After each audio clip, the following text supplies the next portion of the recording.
assistance.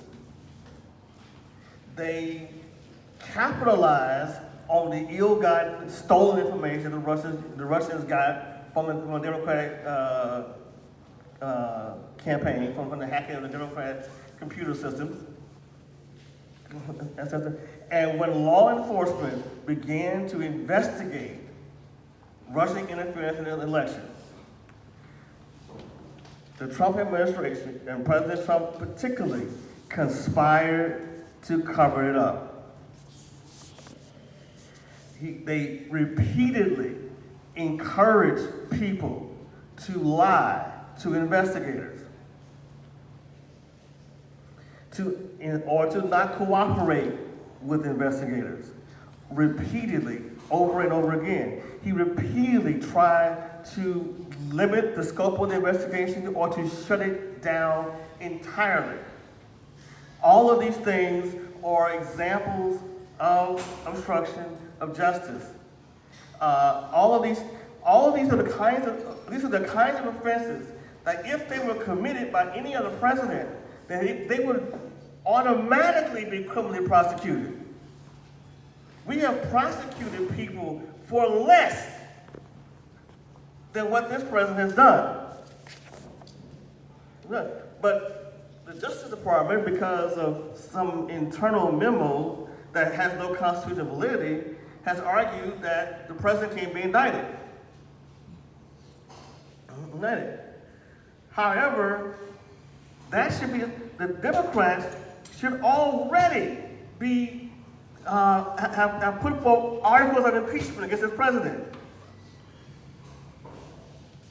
There is no president in the history of this country who has more deserved to be impeached than Donald John Trump.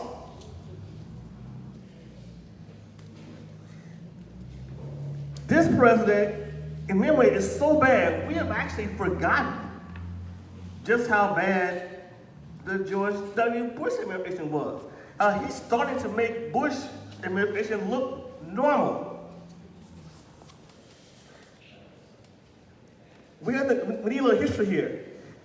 The Bush administration, by some of us, including me, I concluded was the worst president in American history. Because George W. Bush, because what the Bush administration did was after 9/11, when they had 90% approval rating, when they had the country with them, they abused that unity and decided to lie. They lied us unnecessarily into a war in Iraq, not based on false intelligence. Rather, they lied about what the intelligence said. And then when it didn't pan out like they thought, when the weapons didn't show up like they thought, then they lied on the intelligence community and said, well, they gave us bad evidence. When actually what the truth was, they lied about what the evidence said. And over again, they mounted an assault on separation of powers and checks and balances, et cetera, et cetera. The criminal way they handled Katrina, on and on again. But yet, he is starting to make George Bush look normal. Like it was, at least George Bush was likable. And if you didn't like George, you had to like Laura. There's almost, in many ways, there's very little redemptive about this administration. And not just with Donald Trump himself, it's almost in every agency, there's corruption after corruption after corruption. And so why we are even debating whether or not he should be impeached, is a perplexing question that we'll have to address. So since the politicians won't exercise their constitutional authority, the people have no choice. We have to vote this president out. We have to vote him out, And we have to vote out everybody who has enabled this president. That ain't, and that includes almost the entire Republican Party. The entire Republican Party should be voted out of office for their wanton disregard for the Constitution of the United States. For really, some of what they've done is unpatriotic. Some of the stuff that they've done.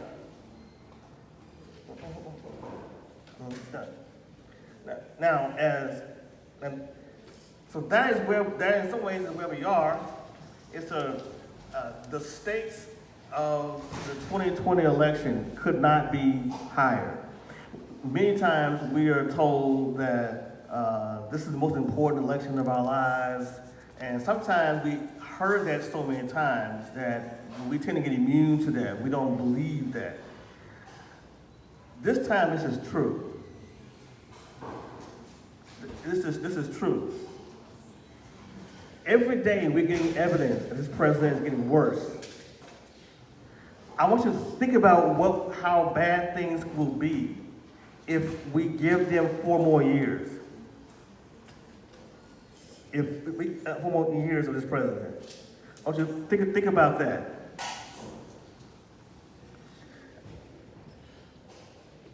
Now, all of the problems we have won't be solved, assuming that we defeat him in 2020. Because there's going to be some carnage, a whole lot of carnage left over to clean up. And in some ways, some of the damage will continue to last for decades. We're not going to be done with this. But we can start the process of reclaiming our democracy. But that's going to start with us voting. You gotta vote. You got to vote. A lot of people didn't think this guy could win. They said, oh, it doesn't matter. Yeah, it does matter. It matters a whole lot.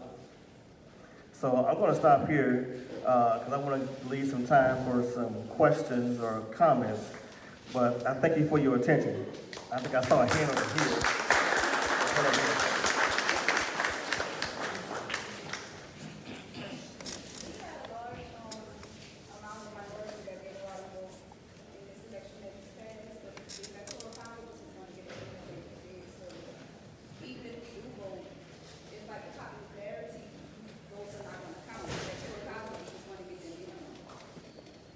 Okay. Okay.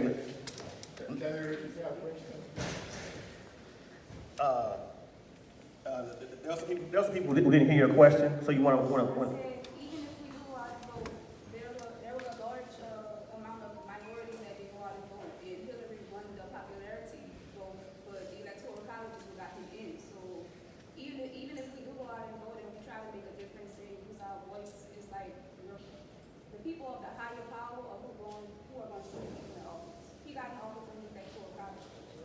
Okay. So us voting is just like. Okay. She asked a question about the electoral college. I think there's some misunderstanding about the electoral college that we need to correct right here. This is the way the electoral college works. Every state in the union gets a certain number of electoral votes. That is based upon the size of its congressional delegation. Louisiana, for example, has 8 electoral votes because we have 6 congressional districts plus 2 United States senators. So that's equal to a number of people we send to Congress. The Electoral College can hold a 538 votes.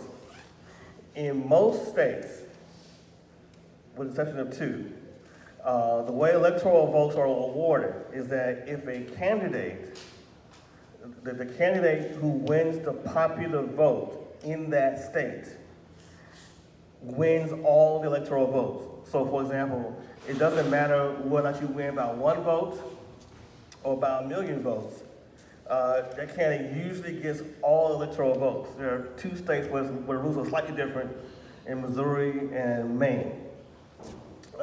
In Maine, I think in New Hampshire. But that's usually how it works. So, to win the presidency, a person must get the majority of the electoral college. Now, so because of this way of doing things, and this goes back to the Constitutional Convention and the 12th Amendment to the Constitution. Because it's kind of a bizarre way of electing president, it is mathematically possible for a person to get the majority or get more popular votes and still lose the election. That's what happened in 2016. Hillary Clinton got roughly about 3 million votes more than Donald Trump. Yet Trump ended up winning the presidency.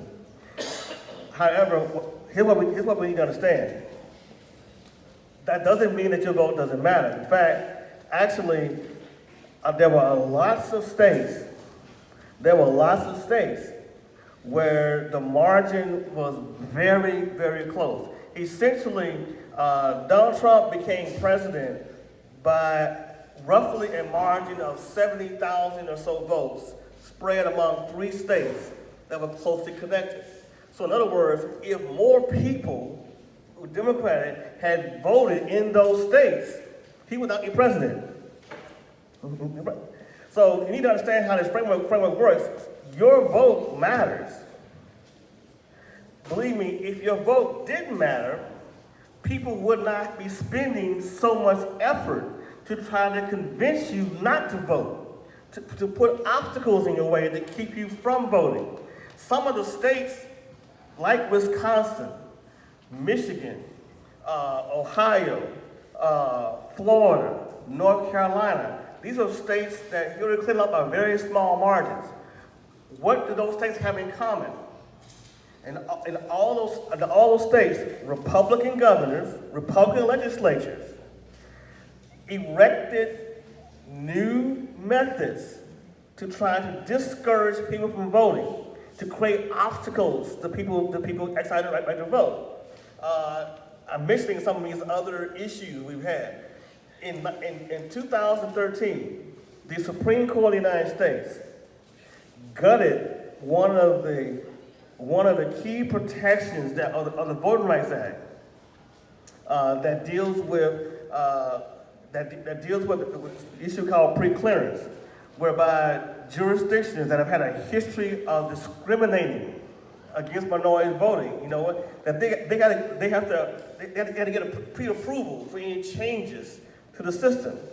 The Supreme Court gutted that provision, basically said, well, we made so much progress, so it's not needed. And so in the years since, Republicans across the country have erected new methods to just make it a little bit harder for people to vote. I want you to understand this. Sometimes you don't have to disenfranchise millions and masses of voters sometimes to affect elections. Sometimes all you gotta do is affect a few people. Because in a close race, if you can discourage 2%, 3%, 4% of people from voting, that's all you need to win an election. Keep in mind, I think in Michigan, Donald Trump only won that state by 27,000 votes. You know how big Michigan is? That's a big state. So just discouraging a few people from voting sometimes can be enough, can be the difference between winning and losing. And you don't get any prizes for 49.9%. You lost. So yes, it matters. Don't let anybody tell you that it doesn't matter whether you vote or not. That's what they want you to think. But they wouldn't be spending so much time trying to keep you from voting if it didn't matter.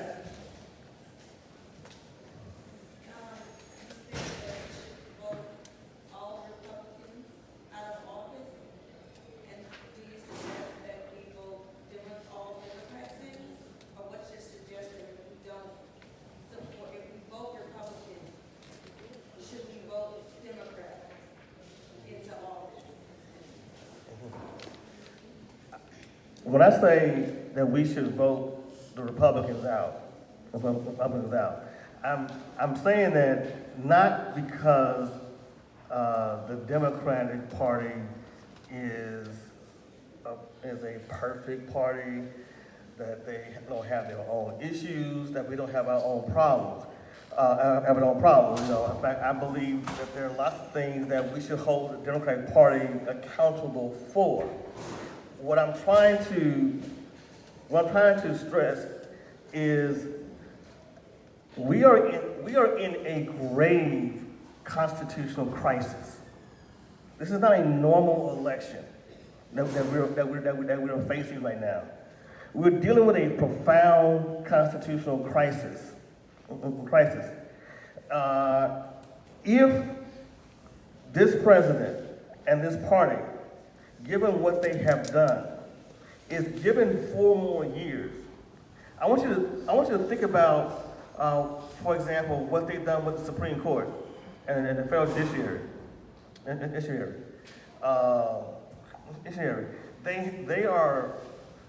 are just running people, conservative justices through like a turnstile. Many of these people are actually, it's not just that they're conservative. Some of them aren't even qualified to be on the court. You know, these are lifetime appointments. So one of the things that's going to happen is that even if the Democrats regain control of Congress, or regain the Senate, regain the White House in 2021, guess what? The Republicans have stacked the federal judiciary.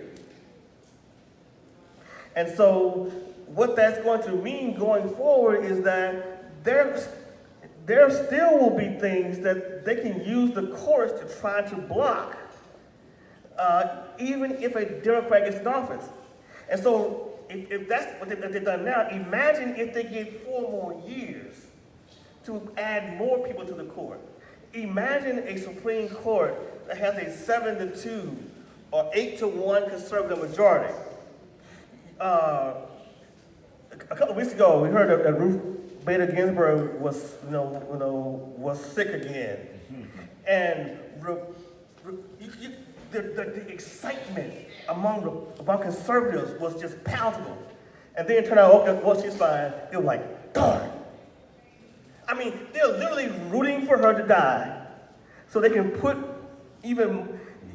You think Brett Kavanaugh's bad? They got more just like him coming on down the pipe. So my point is that it's not that the Democrats are so great, but right now the Republican Party has become such a fascist movement that they actually literally represent a threat to democracy. Because it's not just what they're doing in Congress. The Republican Party nationally has supported has had a national strategy of gerrymandering. What that means is that they're essentially rigging elections. They've drawn districts around the country that are so rigged. It's so rigged that even if they lose, they win. They've drawn, for example, in Virginia. Let me give you an example. Not just in federal elections, in state elections. Let me give you an example in Virginia. Last year, 2018, the Democrats won, got about 10% more votes statewide than the Republicans. But yet, because the districts had been so gerrymandered, control of the House of Delegates came down to 1 seat in the southeastern part of the state, where there literally had been a tie between the Democrat and the Republican. The rules said that to resolve a tie required a coin flip. The Republican won the coin flip. So even though the Republicans actually lost the majority of the vote statewide, they still control the legislature. Republicans also recognize the country's getting browner and blacker.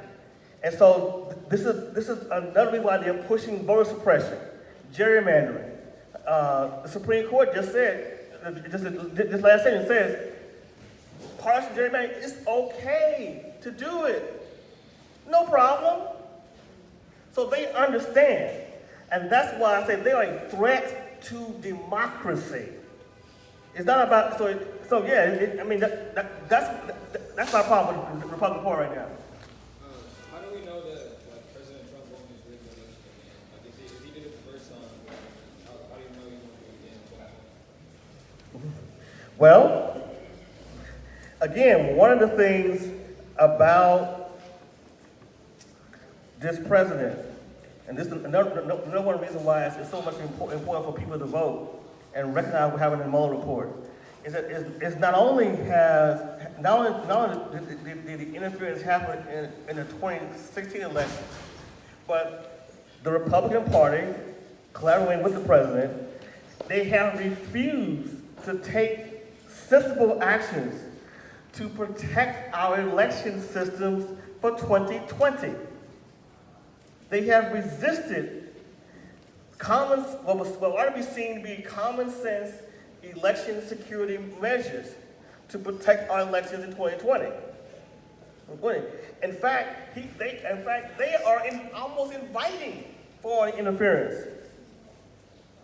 In the election. There was a recent story about they were shopping around in the Ukraine, trying to see if they can figure out some dirt on Joe Biden, and actually trying to hold up military assistance that the Congress has appropriated for Ukraine by saying, well, do this for us, otherwise we won't give you the money that Congress has already appropriated for the Ukraine, for their military defense. This is what we're dealing with. So that's why it is so important to not only for Trump to lose, but he needs to lose decisively. It can't be close. Because we are dealing with a president, we're not even sure that he would leave.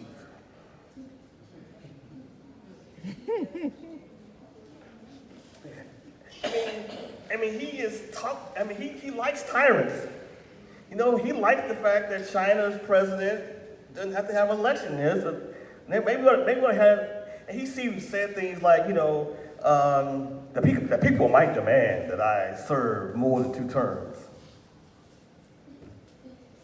Wait, man, you're still in one. Some of us are at least. But the point of the matter is that we can't put anything past him. Ask him. Would you get up again?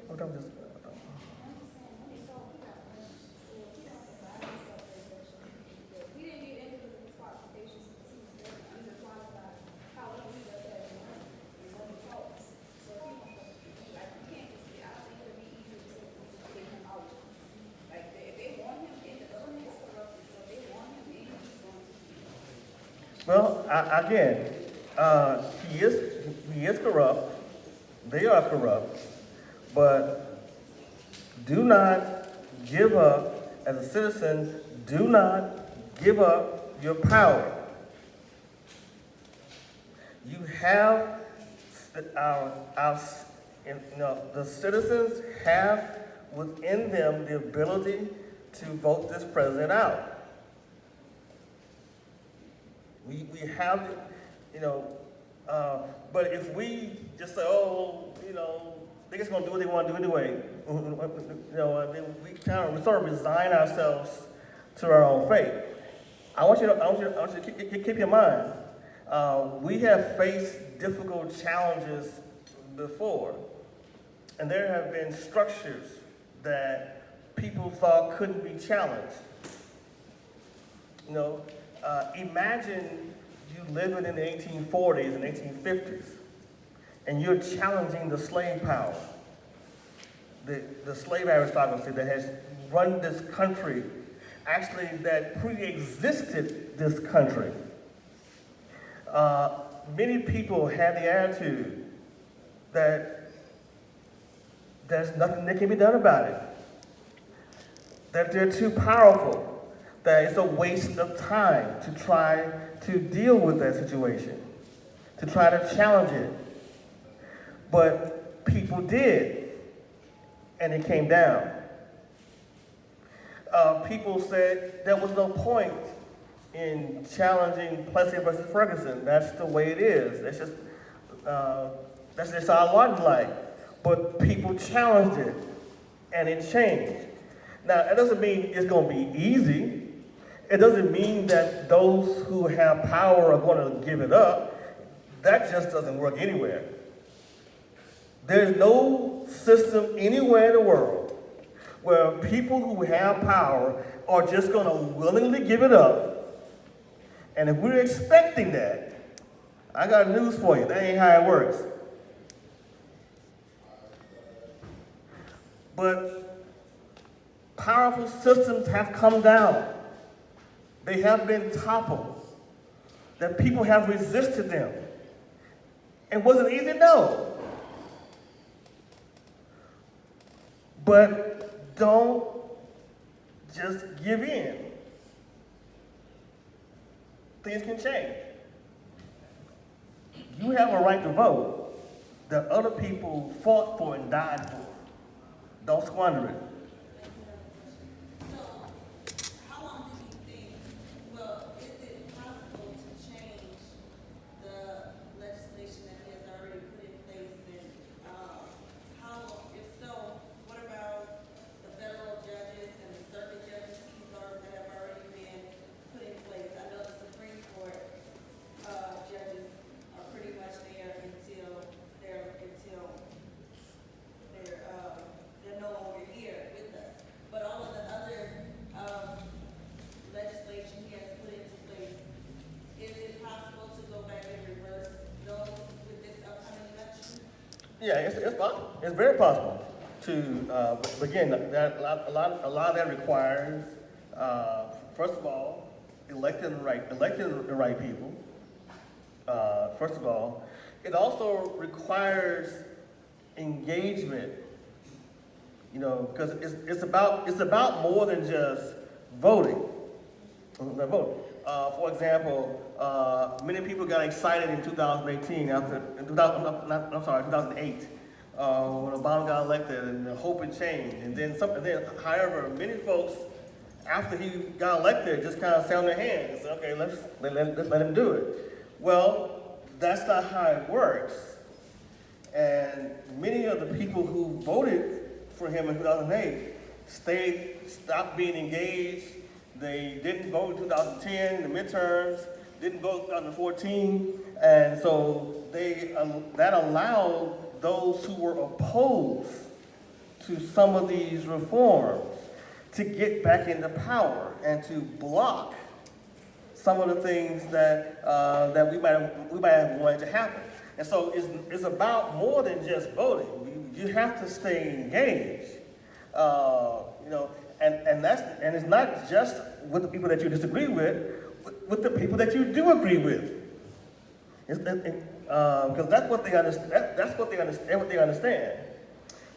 So yeah, it's going to take some of that. Now, as far as the courts, this is why elections matter. Federal judges are lifetime appointments. These are lifetime appointments. Now, federal judge can be impeached, you know, but you gotta have good reason to impeach somebody. But, you know, these are lifetime appointments. This is something conservatives have understood, that, you know, that we can affect public policy in many ways even if we lose elections, if we can get control of the courts. They have understood that. Liberals have not understood that as well. And so Republicans have a long game. And so whenever there's a vacancy on the Supreme Court or the lower courts, Republicans have a long list of potential candidates to fill those slots, because and so one of the things that those who believe in concept progressives or liberals, we're going to have to start thinking strategically, long term. It's not, this election is important, but it's not just about this election, it's the next election and the next election. Because, of course, that is how conservatives think. This is one of the reasons they win, because they think long term. And they're actually willing to lose in the short term if it gets to where they want to go long term. And so, if you're gonna undo some of this stuff, we're gonna have to start thinking in those kinds of terms.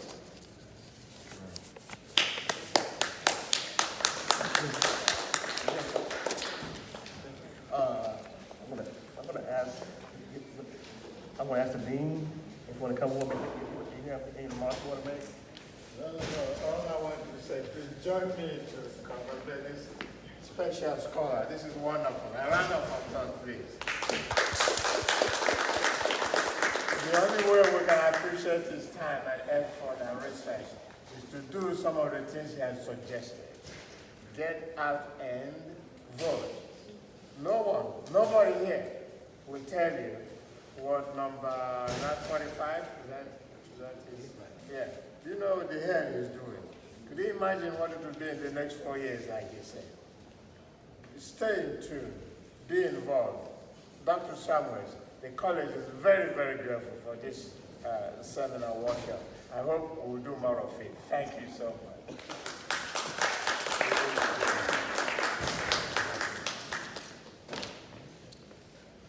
And have a good day.